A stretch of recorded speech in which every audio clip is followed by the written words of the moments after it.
Hey, Pokemon trainers and gym leaders. Today I thought we could have a little talk about market manipulation. For those of you that don't know, market manipulation is the act of scalpers and buy groups purchasing and reselling large quantities of cards that they are looking to pump up in value. Recent examples of this have been the Drowzee Illustration Rare and also currently the Greninja Gold Star. I'm also seeing signs of this happening with the Hidden Fates Stained Glass Birds promo. I personally love this card and I think it's one of the nicest promo cards we've ever had. But does it justify the current market price? Let's take a little look at the data and discuss what is causing this sudden surge. The first and most notorious example we're going to look at is the Drowzee Illustration Rare from Scarlet and Violet base set. This lovely Kamiya artwork fell victim to scalpers and market manipulators, which saw the price of the card surge from $7, or roughly £4.50 in the UK, up to highs of $65, or roughly £50. This trajectory happened as of January 2025. You can see throughout the last 6 months of 2024, it stayed fairly consistent, marginal growth as you'd expect for a card that's from an older set within the era, gaining a few dollars over the course of 6 months as expected. And then you can see this sudden surge in January that saw the card shoot up to $27, or roughly £22 in the UK. This was very short lived, as you can tell by the mammoth vertical line we have here, that saw the card go from $27 to a high of $65, or roughly £55 in the UK. What did he say? This crazy growth happened almost overnight and saw the card go to unprecedented highs through a sudden surge in demand and also buyouts and scalping. You can see that the card has now cooled off and is currently being sold for around $20 to $24. If we look at the trajectory over the past 6 months, you can see really stark drop, and if we look in the past 3 months in particular, you can see that it's continuously gone down. This is the most notorious and unfortunate example of this market manipulation on a card that I personally love, but it was the one that really brought this market manipulation front and centre for a lot of Pokemon collectors. A card that is recently seeing the same sort of treatment is the Greninja Gold Star promo from Celebrations. Again, this is a Gold Star, very nice card, but it does have the 25 stamp on it, so you know it's not going to be anywhere near the same sort of price that the original Gold Stars command. But when you look at the market price history over the past 12 months for this card as well, you can see sub a dollar, went just over a dollar, hovered around that mark right up until the start of Jan. Then it went up to $1.50, or about a pound in the UK. And then you can see the first sort of sign of market manipulation, or people just generally getting a bit more interested in it as the 30th anniversary is coming up. And you can see at the end of Feb went up to just over $5. And then you can see that its current price is listed on TCG Player at $8.52. When I head on over to eBay, you can actually see signs that this has gone far crazier, with recent sales of £32 for sealed, £34 sealed, £13 sealed but from the US, 120, well, best offer accepted, but even if that was to say be £100, that'd be £33 each, £28 unsealed, £27 unsealed, £39 sealed. So you can see it's hovering around that sort of upper 30, almost £40 mark for sealed, and around 30 for unsealed, which again is a far cry from the $1 it was sort of 7 months ago. And the final card I wanted to spotlight is the Moltres, Zapdos and Articuno GX Sun and Moon promo, or the Stained Glass Birds. I mean, personally, I absolutely love this card. It is a fantastic promo card, super original.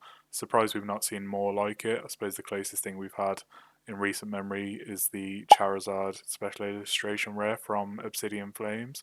But again, this card has seen a bit more of a realistic sort of steady growth, which you'd expect for a card that's been out of print for so long, starting off in July last year at around $20, or about £15, then gradually over time increasing to around the $40 mark in Feb, sort of hovered around there, climbed to height of about $50 in May, and then all of a sudden, as if out of nowhere, it's gone from $55 straight up to $130 in the space of a couple of weeks.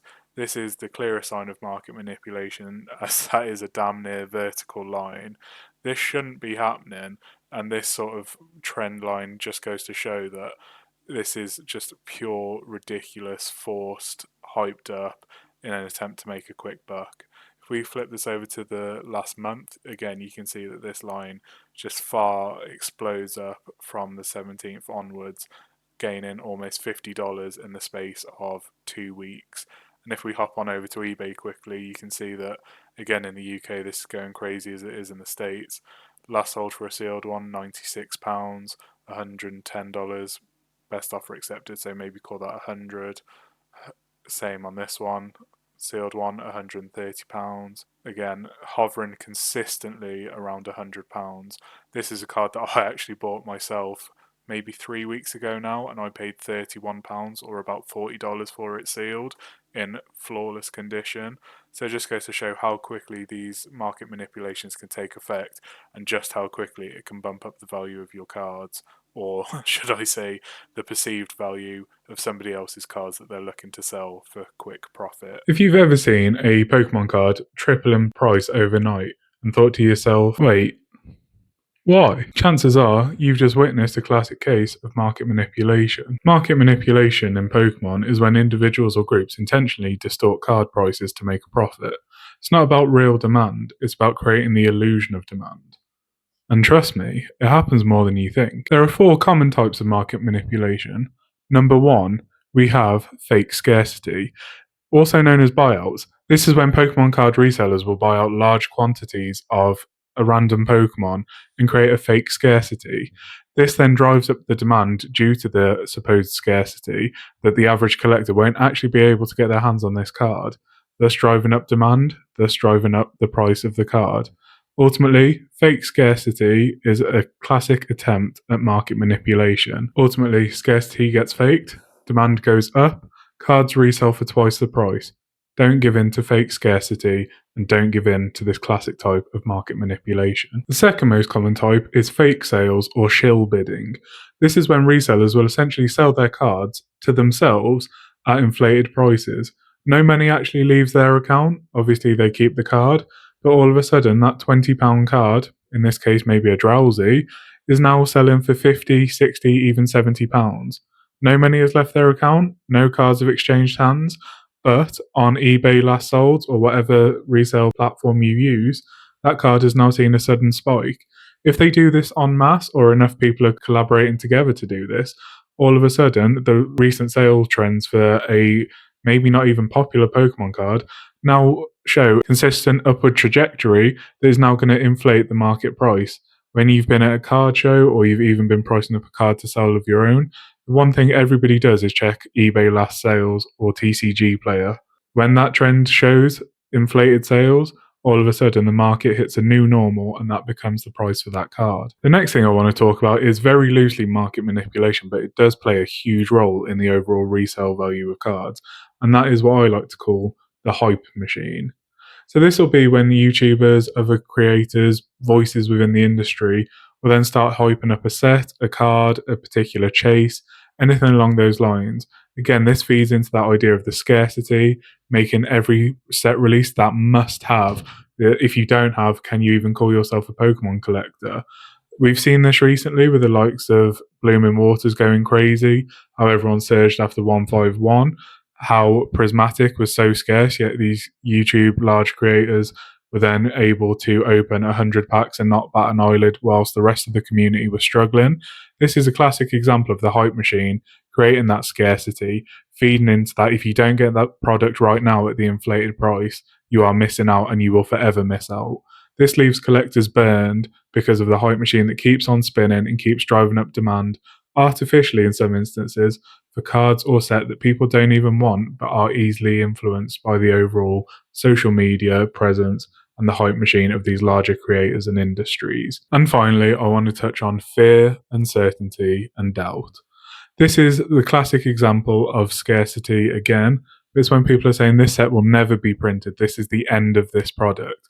We saw this back in January when Blooming Waters came out. We were told that this was going to be the last reprint ever of 151, and this is the last chance we have to really obtain 151 at retail prices without having to give into aftermarket sales. Since then, we have seen a fairly consistent supply of 151 booster bundles and other products be restocked. Particularly in the UK, we've seen a lot of 151 booster bundles pop up in the likes of HMV, Smith's Toys, WH Smith, Ryman's, to name a few. And in the US, we're seeing poster collections and the Alakazam boxes popping up in the likes of Targets and Walmart, showing that this last chance saloon that we had for 151 was actually artificially placed, or the Pokemon Company are actually taking positive steps to get 151 into the hands of collectors and not those looking to flip it for a quick profit. Now, let me be clear. Not every sudden spike in price is due to market manipulation. It could be that the card is now highly relevant for the TCG element of Pokemon. It could be that the set is released and the pull rates are quite hard, so it makes that chase even harder to obtain. Or it could just be a social media influencer has popped off a card and all of a sudden it's become a lot more relevant due to social signaling and a bit of that hype machine. Not every instance is market manipulation, but when a card sees a 300% increase almost overnight, chances are that is a bit of a red flag. And that's all we have time for today. Let me know if you've fallen victim to any market manipulation before, if you've seen any signs of cards popping off, or you have a sneaky suspicion of what the next card will be. Let me know in the comment section below. But for now, don't forget to like, comment, share and subscribe, and I'll see you guys on the next one. PokeStrongman out.